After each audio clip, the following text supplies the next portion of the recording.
Hello friends, स्वागत है आपका अपने ही YouTube channel VN education point 45 में। ध्यान दीजिएगा, आज हम लोग प्रैक्टिस सेट नंबर 9 देखेंगे। कितना देखेंगे? प्रैक्टिस सेट नंबर 9 देखेंगे, जो कि एडुटेरिया का वॉल्यूम 1 चल रहा है अभी।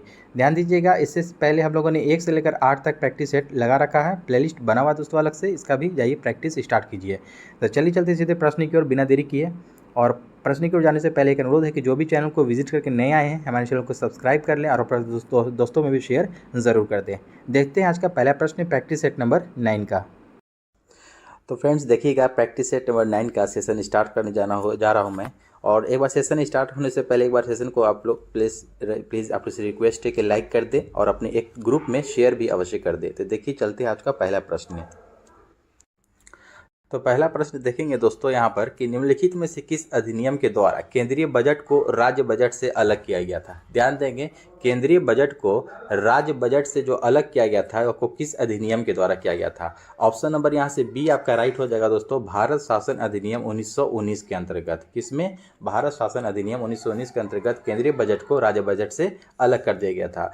वहीं हम लोग भारत शासन अधिनियम 1935 की विशेषताओं के बारे में हम लोग जानेंगे कि भारत शासन अधिनियम 1935 में क्या हुआ था। इसमें जो है कि यह आपको साइमन कमीशन की रिपोर्ट पर आधारित था। 1935 के अधिनियम में 321 अनुच्छेद और अनुसूचियाँ आपको उस समय 10 थी, जो कि अभी 12 अनुसूचियाँ हैं। ठीक है, इस पर ध्यान देंगे कि आपको इसकी विशेषताएं क्या थी कि अखिल भारतीय संघ का आपको इसमें स्थापना किया गया। फिर प्रांतीय स्वायत्ता हो जाएगा, आपको केंद्र में द्वैध शासन की स्थापना, उसके साथ साथ आपको संघीय न्यायालय की व्यवस्था, ब्रिटिश संसद की सर्वोच्चता, भारत परिषद का अंत और सांप्रदायिक निर्वाचन पद्धति का विस्तार हुआ 1935 शासन अधिनियम के अंतर्गत। और 1909 की विशेषताएं हम लोग जानेंगे। तो 1909 में क्या हुआ था, तो 1909 भारत परिषद अधिनियम मार्ले मिंटो सुधार जिसको कहा जाता है, इसमें पहली बार मुस्लिम समुदाय के लिए पृथक प्रतिनिधित्व का उपबंध किया गया था। साथ साथ इसमें भी जानेंगे और पॉइंट के 1909 ईस्वी में मार्ले मिंटो सुधार जो थे, अलग अलग दो व्यक्ति थे इनमें। मार्ले जो थे, लॉर्ड मार्ले जो थे, ये आपको इंग्लैंड में भारत के राज्य सचिव थे और लॉर्ड मिंटो भारत के वायसराय थे। इसको ध्यान में रखेंगे हम लोग। भारत शासन अधिनियम 1892 ईस्वी, इसमें क्या हुआ था, इसकी क्या विशेषताएं थी। तो भारत शासन अधिनियम 1892 में इसमें जो है कि आपको इसकी विशेषताएं थी कि अप्रत्यक्ष चुनाव प्रणाली की शुरुआत हुई थी इसमें, और इसके द्वारा राजस्व एवं व्यय अथवा बजट की बहस करने तथा कार्यकारिणी से प्रश्न पूछने की शक्ति दी गई थी। तो सारे पॉइंट्स को नोट करते चलेंगे दोस्तों। यहाँ पर ध्यान देंगे, जो भी मैं प्रश्न करूँगा उसमें आपको 2 से 3 क्वेश्चन तो मस्ट है कि आपको पूरा कवर करवाऊँगा ही। तो आप लोग सारे प्रश्नों को अच्छे से ध्यानपूर्वक सुनेंगे। देखते हैं नेक्स्ट प्रश्न नंबर 2। ठीक है, भारतीय न्यायिक प्रणाली में लोक जनहित याचिका PIL की अवधारणा किस देश से ली गई है। ध्यान देंगे, आपको लोक जनहित याचिका की जो अवधारणा है कौन से देश से लिया गया है। 2 का आपको राइट आंसर ऑप्शन नंबर यहाँ से बी हो जाएगा, संयुक्त राज्य अमेरिका से ये लिया गया है। कहाँ से? अमेरिका के संविधान से लिया गया है। वहीं से देखिएगा, इसे भारतीय न्यायिक प्रणाली में लिया गया। जनहित याचिका भारतीय कानून में सार्वजनिक हित की रक्षा के लिए मुकदमे का प्रावधान है। अगला प्रश्न देखेंगे, राज्य पुनर्गठन से संबंधित JVP समिति ने कब अपनी सिफारिश सरकार के समक्ष पेश किया था। तो इसका राइट आंसर ऑप्शन नंबर यहाँ पे बी हो जाएगा, 1949। ठीक है, 1949 ईस्वी में राज्य पुनर्गठन के लिए JVP समिति में देखिए इनका नाम आता है। जैसे आपको जवाहरलाल नेहरू, वल्लभ भाई पटेल और पट्टाभी सितार मैया। ठीक है, उसी को JVP समिति कहा जाता है। ध्यान देंगे, इनमें कौन 3 व्यक्ति थे, जवाहरलाल नेहरू, वल्लभ भाई पटेल, सरदार वल्लभ भाई पटेल और पट्टाभी सितार मैया। समिति का गठन 1948 में किया गया था, एक्चुअल में इसको 1948 में, लेकिन कह रहा है कि इसमें अपनी रिपोर्ट 1949 में सरकार को सौंपी थी। यहाँ पर कह रहा है कि ये 48 में हो गया था, लेकिन सिफारिश सरकार के समक्ष पेश किया था तो 1949 ईस्वी में। इसको ध्यान में रखेंगे, 48 में गठन हो गया था लेकिन 49 में पेश किया गया था।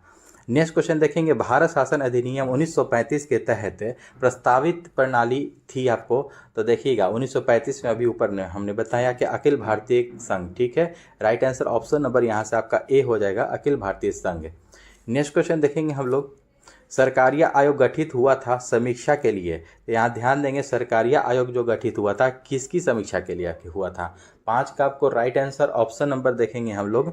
देखिएगा, राष्ट्रपति और प्रधानमंत्री के मध्य संबंध, ये नहीं होगा, विधायिका और कार्यपालिका के मध्य संबंधों की, या कार्यपालिका और न्यायपालिका के मध्य संबंधों की, या संघ और राज्यों के संबंध राज्यों के मध्य संबंधों की। इसका राइट आंसर देखिएगा सिर्फ केवल 4 हो जाएगा। ठीक है, यहाँ से ऑप्शन नंबर डी हो जाएगा राइट। ठीक है, सरकारिया आयोग जो गठित हुआ था ये आपको संघ और राज्यों के मध्य संबंधों के लिए हुआ था।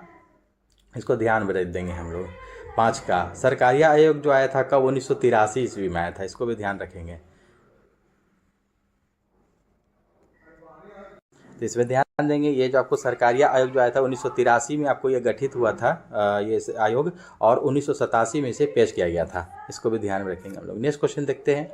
भारतीय संविधान में महान्यायवादी के संदर्भ में कौन सा कथन सत्य है। यहाँ पर आपको देखिएगा सत्य देखना है कि कौन सा इसमें सही है कौन गलत है। जिसका राइट आंसर आपको 6 का देखते हैं।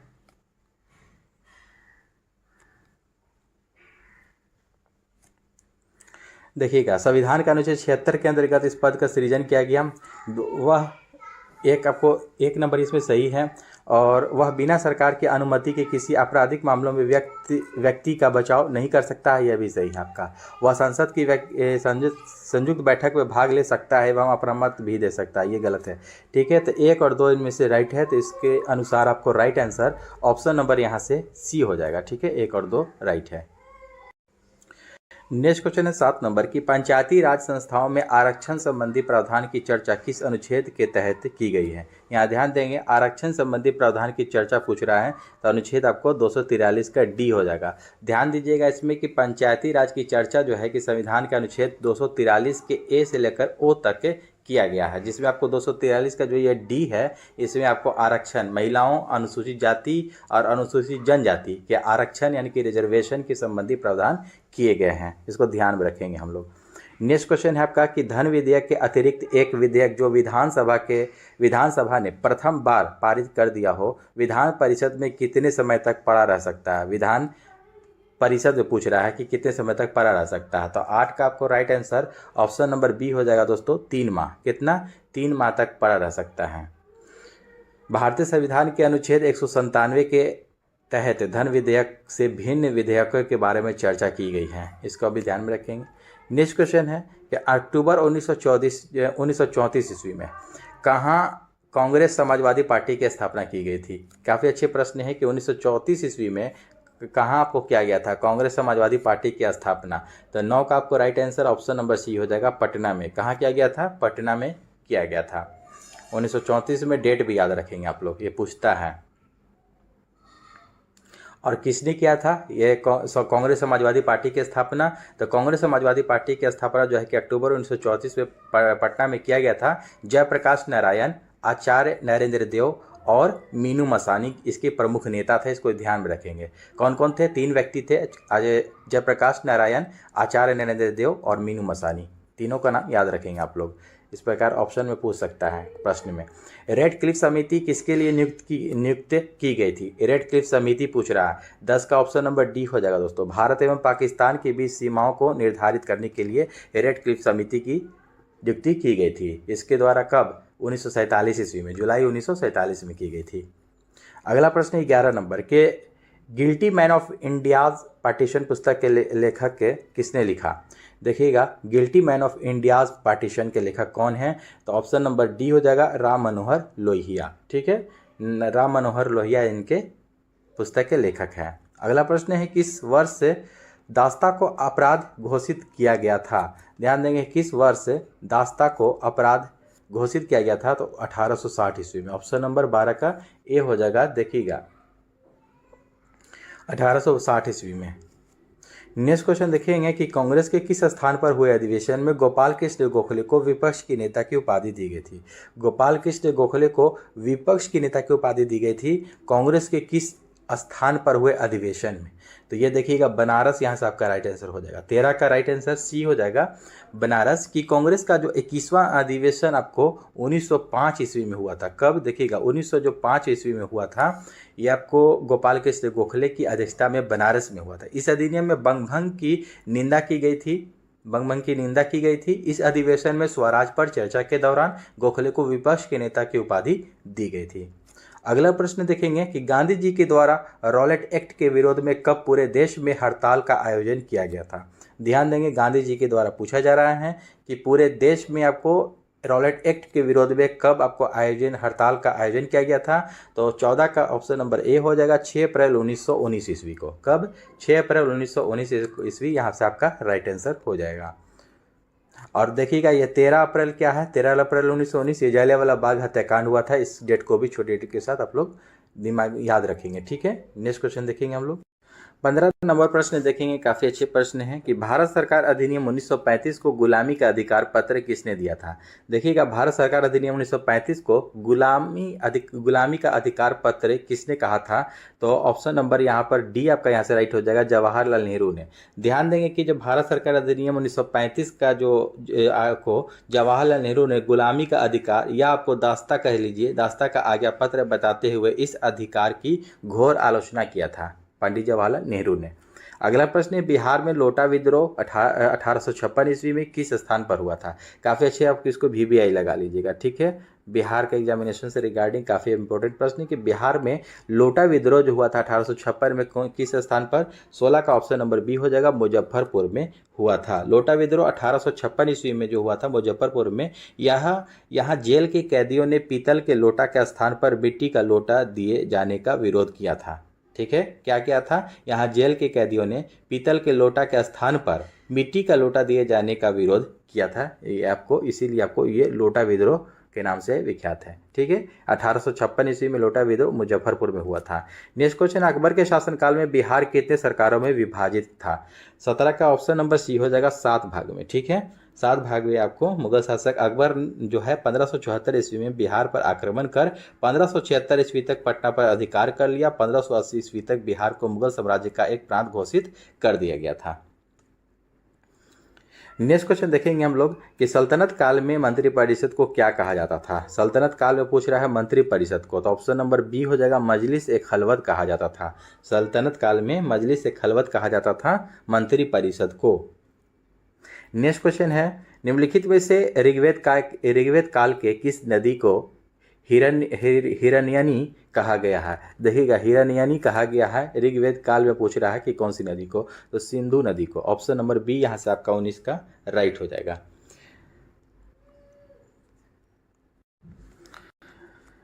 इसका right answer option number B हो जाएगा। और ऋग्वेद में वहीं पूछ देगा दोस्तों कि सूक्तों की संख्या कितनी है? तो 1028 आप लोग याद रखेंगे इसको, 1028। और ऋचायों की संख्या अगर पूछ देता है तो 10,462 भी याद रखेंगे, कभी कभी ये प्रश्न पूछता है आपको।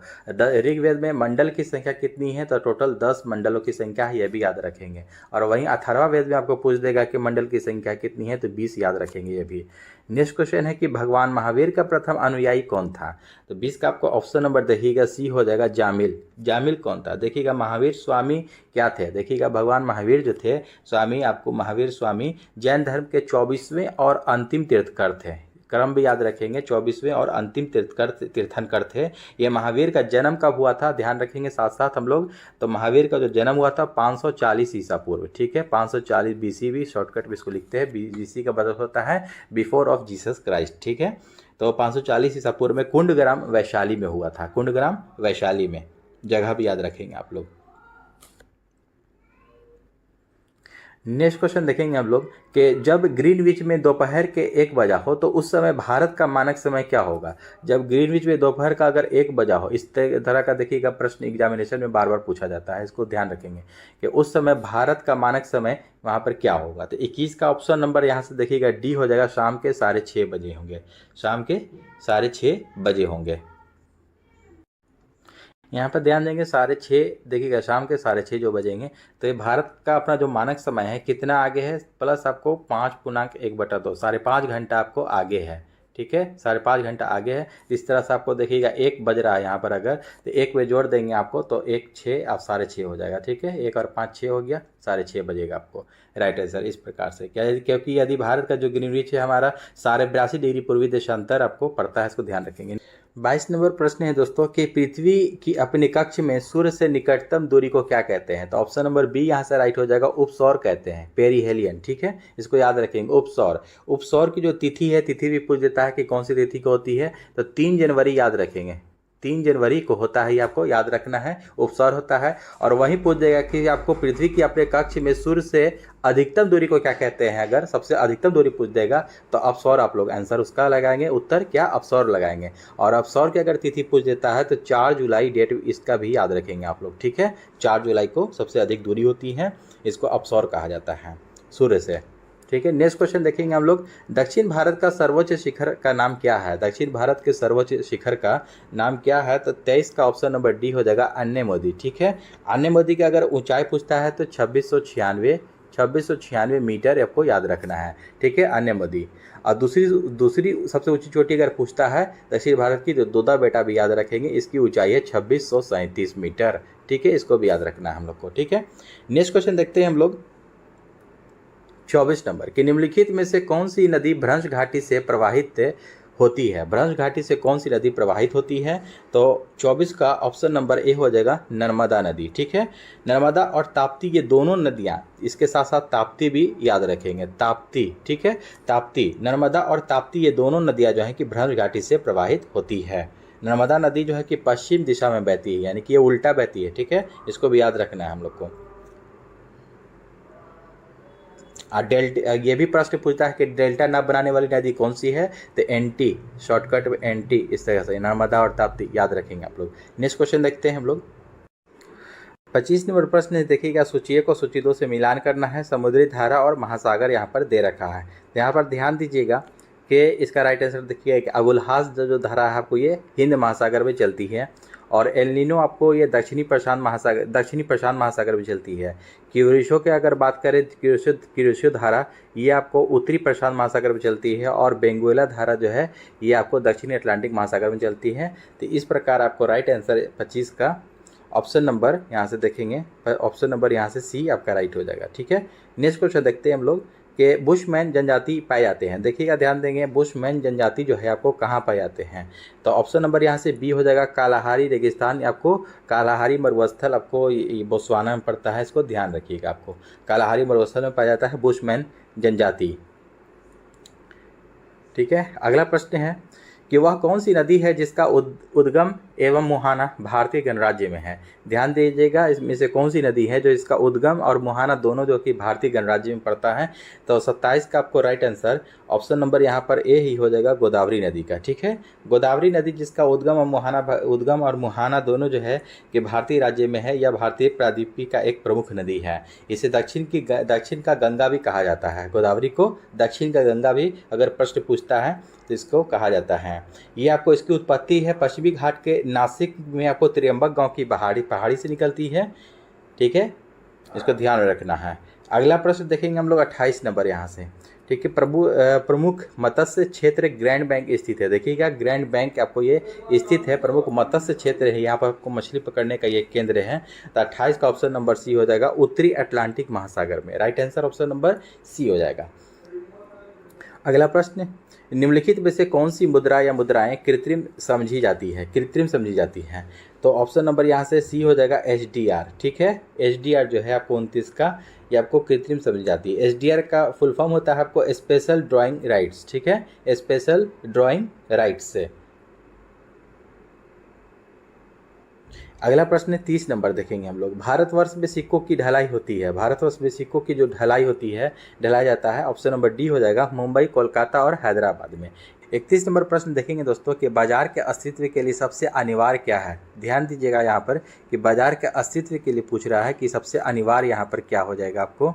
इसका right answer option number C हो जाएगा, कीमतें। क्या हो जाएगा, कीमतें इसके लिए सबसे अनिवार्य हो जाता है। बाजार वह स्थान है जहाँ वस्तुओं एवं सेवाओं का क्रय विक्रय होता है, यह ध्यान दीजिएगा। नेक्स्ट क्वेश्चन 32 नंबर देखेंगे हम लोग कि पीएम कुसुम योजना का उद्देश्य क्या है। पीएम कुसुम योजना जो है कि पीएम कुसुम योजना, इसका आपको उद्देश्य क्या है, तो 32 का डी आपको यहाँ से देखिएगा, 32 का डी यहाँ से राइट आंसर हो जाएगा, किसानों को डीजल और केरोसिन पर निर्भरता समाप्त करना तथा पंप सेटों को सौर ऊर्जा से जोड़ना। तो ऑप्शन नंबर डी यहाँ से आपका राइट हो जाएगा। अगला प्रश्न देखिए हम लोग 33 नंबर प्रश्न के निम्नलिखित में से कौन सा एक बेरोजगारी के लिए उत्तरदायी नहीं पूछ रहा है। तो बेरोजगारी के लिए पूछ रहा है तो देखिएगा तीव्र जनसंख्या वृद्धि उत्तरदायी हो जाएगा आपको। कौशल का अभाव ये भी हो जाएगा। प्रति व्यक्ति आय में वृद्धि ये नहीं होगा। अगर प्रति व्यक्ति आय में अगर वृद्धि होता है तो आपको बेरोजगारी नहीं होगा, ठीक है। तो इसको ये ऑप्शन नंबर यहाँ से सी राइट हो जाएगा, ये गलत है। जनशक्ति नियोजन का अभाव ये भी हो जाएगा, ठीक है। तो ऑप्शन नंबर सी यहाँ से आपका राइट हो जाएगा, जो कि उत्तरदायी नहीं हो जाएगा बेरोजगारी में। अगला प्रश्न है कि बिहार में पंचायत निकायों में महिलाओं को 50% आरक्षण, 50% रिजर्वेशन किस वर्ष प्रदान किया गया था। काफ़ी अच्छे और इंपॉर्टेंट प्रश्न है, इसको VVI लगा लेंगे आप लोग। ऑप्शन नंबर बी यहाँ से राइट हो जाएगा, 2006 में बिहार में जो पंचायत निकायों में महिलाओं को 50% आरक्षण प्रदान किया गया था वो 2006 ईस्वी में। भंडारी समिति किससे संबंधित है। ये आपको क्षेत्रीय ग्रामीण बैंकों के पुनर्संरचना से संबंधित है भंडारी समिति, इसको याद रखेंगे हम लोग। अगला प्रश्न देखेंगे हम लोग यहाँ से, सुशासन पुरस्कार योजना की शुरुआत किस वर्ष राज्य सरकार के द्वारा किया गया है। सुशासन पुरस्कार योजना की शुरुआत है कौन से राज्य सरकार के द्वारा। हरियाणा राज्य सरकार के द्वारा किया गया है। 36 का ऑप्शन नंबर यहाँ से ए आपका राइट हो जाएगा। अगला प्रश्न देखेंगे हम लोग 37 नंबर के रिफॉर्म नेशन पुस्तक के लेखक कौन है। रिफॉर्म नेशन एक पुस्तक है, इसके लेखक है Gautam Chikermane. Option number A यहाँ से राइट हो जाएगा, गौतम चिकरमाने। 2023 में प्रकाशित पुस्तक है आपको रिफॉर्म नेशन, इसके लेखक गौतम चिकरमाने हैं। और इसमें देखिएगा शशि थरूर का भी एक बुक है, याद रखेंगे। अम्बेडकर ए लाइफ है, ये आपको इनका लिखा हुआ है, ये भी पूछ सकता है। अम्बेडकर ए लाइफ है। और सलमान रुश्दी, इनका भी एक देखिएगा बुक आया है, विक्ट्री सिटी, नाम आप लोगों ने देखा होगा, पढ़ा होगा। विक्ट्री सिटी के लेखक सलमान रुश्दी हैं। नेक्स्ट क्वेश्चन देखेंगे हम लोग, 19वां यानी कि नाम शिखर सम्मेलन 2023 का आयोजन कहाँ किया गया है। 19वां नाम शिखर सम्मेलन का आयोजन युगांडा में किया गया है। ऑप्शन नंबर बी यहाँ से आपका राइट हो जाएगा। युगांडा की वहीं राजधानी अगर पूछता है तो कंपाला याद रखेंगे। युगांडा की राजधानी कंपाला हो जाती है, इसको याद रखना है। नाम की स्थापना कब हुई थी। नाम की स्थापना 1961 ईस्वी में। कब, 1961 में, 1961 ईस्वी में किया गया था। अगला प्रश्न देखेंगे हम लोग कि अर्जुन अवार्ड 2023 से सम्मानित तरुण ढिल्लो का संबंध किस खेल से है। देखिएगा अर्जुन अवार्ड से सम्मानित है ये आपको खिलाड़ी तरुण ढिल्लो, कौन से खेल से संबंधित है तो पैरा बैडमिंटन से। ऑप्शन नंबर ए यहाँ से आपका राइट हो जाएगा, पैरा बैडमिंटन। अगला प्रश्न है आपको 40 नंबर, मैन बुकर अंतर्राष्ट्रीय पुरस्कार 2023 से सम्मानित है जॉर्जी गोस्पोदिनोव का संबंध आपको किस खेल से है तो बुल्गारिया देश से है। कहाँ से, ऑप्शन नंबर बी यहाँ से आपका राइट हो जाएगा। नेक्स्ट क्वेश्चन है कि वैश्विक आतंकवाद सूचकांक 2023 में कौन सा देश शीर्ष पर है। वैश्विक आतंकवाद सूचकांक 2023 में तो अफगानिस्तान आपको शीर्ष पर हो जाएगा आपको आतंकवादी में, तो ऑप्शन नंबर सी आपसे राइट हो जाएगा, ठीक है। अगला प्रश्न देखेंगे हम लोग और इसमें भारत का स्थान क्या हुआ पूछ देगा अगर इसमें वैश्विक आतंकवाद सूचकांक में तो 13वां याद रखेंगे, 13, ठीक है, 13वां स्थान है। नेक्स्ट क्वेश्चन है आपका कि उच्च शिक्षण संस्थाओं की रैंकिंग में किसे सर्वश्रेष्ठ विश्वविद्यालय का खिताब दिया गया है। देखिएगा सर्वश्रेष्ठ विश्वविद्यालय का तो IISc बेंगलुरु को दिया गया है। ऑप्शन नंबर ए यहाँ से राइट हो जाएगा आपका, 42 का option number A, IISc Bengaluru. Next question, OneWeb India 2 उपग्रह को किस प्रक्षेपण यान के द्वारा प्रक्षेपित किया गया है। OneWeb India 2 उपग्रह को कौन से प्रक्षेपण यान के द्वारा तो LVM-3M3, ठीक है, LVM-3M3 के द्वारा लॉन्च किया गया है। 43 का ऑप्शन नंबर सी आपका यहाँ से राइट हो जाएगा। इस मिशन के तहत आपको 36 उपग्रहों को उनकी कक्षाओं में स्थापित किया गया है। टोटल कितना, 36 उपग्रह को। यह भी अगर उपग्रह पूछ देता है कि कितना उपग्रह को तो 36 उपग्रह याद रखेंगे। Next question, Papua New Guinea के नए प्रधानमंत्री कौन बने हैं। पपुआ न्यू गिनी के नए प्रधानमंत्री कौन बने हैं तो जेम्स मारेप। पपुआ न्यू गिनी के नए प्रधानमंत्री जेम्स मारेप बने हैं। 44 का ही आपको राइट आंसर हो जाएगा। अगला प्रश्न है आपको 45 नंबर की, एशियन गेम्स 2023 में भारतीय महिला कबड्डी टीम ने कौन सा पदक जीता तो स्वर्ण पदक जीता। ऑप्शन नंबर ए यहाँ से आपका राइट हो जाएगा। नेक्स्ट क्वेश्चन, चंद्रमा पर सॉफ्ट लैंडिंग करने वाला भारत विश्व का कौन सा देश बन गया है। काफ़ी अच्छे और इंपॉर्टेंट प्रश्न है कि सॉफ्ट लैंडिंग करने वाला चंद्रमा पर भारत कौन सा विश्व का देश बन गया तो चौथा यहाँ से आपको याद रखेंगे, 4th, ठीक है। 46 का right answer option number D हो जाएगा आपको। यहीं ध्यान देंगे आपको कि चंद्रयान 3 जो गया था आपको ये कब गया था, छोटा डेट के साथ याद रखेंगे क्योंकि एग्जाम में पूछ सकता है। 14 जुलाई, ठीक है, 14 जुलाई 2023 ईस्वी को। कब, 14 जुलाई 2023 ईस्वी को ये 2:35 पर लॉन्च किया गया था। और 24 अगस्त, कब, 24 अगस्त 2023 को 24 अगस्त 2023 को चंद्रयान 3 ने चंद्रयान पर सॉफ्ट लैंडिंग किया था और ये चौथा देश बन गया है सॉफ्ट लैंडिंग करने वाला चंद्रमा पर, भारत। पर्यावरण शब्द की उत्पत्ति किस भाषा से हुई है? तो पर्यावरण शब्द की उत्पत्ति फ्रेंच भाषा से हुई है। कौन सी भाषा से? फ्रेंच भाषा से। अगला प्रश्न देखेंगे कि निम्नलिखित में से कौन सी नदी की सहायक नदी नहीं है? कौन सी नदी की? तो देखिएगा, पंचगंगा, घाट प्रभा, कोयना की है लेकिन वर्धा की नहीं है। ऑप्शन नंबर बी यहाँ से आपका राइट हो जाएगा। यहाँ से नेक्स्ट क्वेश्चन देखते हैं हम लोग। निम्नलिखित में से कहाँ सदाबहार वन पाए जाते हैं? सदाबहार वन कहाँ पाए जाते हैं? तो पश्चिमी घाट में। ठीक है, ऑप्शन नंबर सी यहाँ से आपका राइट हो जाएगा, 49 का ऑप्शन नंबर सी। उष्णकटिबंधीय सदाबहार वनों का विस्तार पश्चिमी घाट, उत्तर पूर्वी भारत, अंडमान एवं निकोबार द्वीप समूह के 200 सेंटीमीटर से अधिक वर्षा औसतन वार्षिक वर्षा वाले क्षेत्र में पाया जाता है। तो पश्चिमी घाट यहाँ से आपका राइट आंसर हो जाएगा। नेक्स्ट क्वेश्चन, लिवेरो शब्दावली का संबंध कौन से खेल से है? तो ये वॉलीबॉल खेल से संबंधित है। वॉलीबॉल में कितने खिलाड़ी होते हैं? 9 खिलाड़ी होते हैं, इसको ध्यान में रखेंगे हम लोग। हाँ देखिएगा, वॉलीबॉल में माफ़ कीजिएगा 6 नहीं 9 नहीं 6 होता है। ठीक है, वॉलीबॉल में खिलाड़ियों की संख्या कितनी? 6 होती है। ठीक है, इसको ध्यान में रखेंगे हम लोग। बास्केटबॉल में कितनी होती है? 5 होती है। नेक्स्ट क्वेश्चन देखेंगे हम लोग, नमक और रेत के मिश्रण से नमक को अलग करने का सही क्रम कौन सा है? ध्यान दीजिएगा, नमक और रेत में अगर मिश्रण कर देते हैं तो उसको नमक को अलग करने की कौन सी विधि हम लोग अपनाएंगे? तो एक घुलाना हो जाएगा, एक निस्पंदन हो जाएगा, एक वाष्पीकरण हो जाएगा। तीनों विधि के द्वारा हम लोग अलग कर सकते हैं। 51 का right answer option number A हो जाएगा। अगला प्रश्न देखेंगे हम लोग। नेक्स्ट क्वेश्चन है कि निम्नलिखित में से कौन सा विटामिन हमारे शरीर में सूर्य की किरणों की सहायता से संश्लेषित होता है?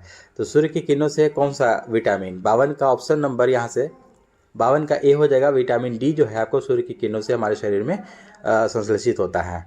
डी आपको यहाँ से राइट हो जाएगा। वहीं आपको देखिएगा, विटामिन डी का आपको वैज्ञानिक नाम क्या है? तो को कैल्सीफेरॉल नाम याद रखेंगे। के का फिलोक्विनोन हो जाता है, विटामिन के का फिलोक्विनोन। ए का आपको हो जाता है रेटिनॉल, बी यानी कि बी वन आपको थायमिन हो जाता है, B2 राइबोफ्लेविन, इस तरह से हो जाता है। सभी आप लोग याद रखेंगे।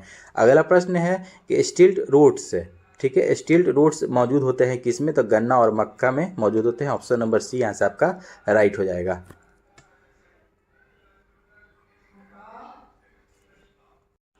नेक्स्ट क्वेश्चन है कि एक आवेशित चालक पर आवेश होता है तो क्या होता है? इसके आवेशित चालक पर जो आवेश होता है आपको बाहरी सतह पर होता है। ऑप्शन नंबर ए यहाँ से आपका राइट हो जाएगा।